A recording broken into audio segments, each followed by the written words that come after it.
আসসালামু আলাইকুম। এটি একটি বিটরুটের জমি। আর এই যে ফসলটি দেখা যাচ্ছে এটি হচ্ছে বিটরুট ফসল। এটি বিদেশি সবজি হিসেবে বেশ পরিচিত। তবে বাংলাদেশে বেশ কয়েক বছর ধরে এই ফসলটি চাষ হয়ে আসছে।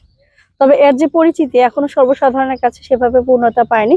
এর উপকারিতা সম্পর্কে বাংলাদেশের জনগণ যদি জানতো তাহলে এই ফসলটি খাবার হিসেবে গ্রহণ করত। এর বাণিজ্যিক সুফল পেতে হলে কৃষকরা তখনই বাণিজ্যিক সুফল পাবে যখন এর উপকারিতা সম্পর্কে সর্বসাধারণ জানবে এবং এটি খাবার হিসেবে গ্রহণ করবে। তো এই ফসলটি চাষাবাদ তেমন জটিল কিছু না। আমাদের যে মূলা বা গাজর চাষাবাদ হয়ে থাকে, মূলা বা গাজরের মতো এর চাষাবাদ করা হয়ে থাকে এবং অক্টোবর থেকে জানুয়ারি মাস পর্যন্ত এর চাষাবাদের সময়। তো এই ফসলটির বেশ উপকারিতা রয়েছে। উপরে যে অংশ রয়েছে সেটি শাক হিসেবে তো খাওয়া হয়, তাছাড়া সালাদ তৈরিতেও ব্যবহার করা হয়ে থাকে। আর যে নিচের যে অংশ বিটরুট, সেই বিটরুটটা সবজি হিসেবে খাওয়া হয়ে থাকে। তাছাড়া হালুয়া তৈরিতে, জুস তৈরিতে এটি ব্যবহার করা হয়ে থাকে এবং এর আকর্ষণীয় রঙের কারণে বেশ সুস্বাদু যে খাবার রয়েছে, আকর্ষণীয় যে খাবার রয়েছে সেই খাবারগুলো তৈরিতে ব্যবহার করা হয়ে থাকে এবং সালাদ তৈরিতে ব্যবহার করা হয়ে থাকে। এতে রয়েছে ভিটামিন বি6, ভিটামিন সি এবং পটাশিয়াম, ম্যাগনেসিয়াম, আয়রন সহ অ্যান্টিঅক্সিডেন্ট রয়েছে।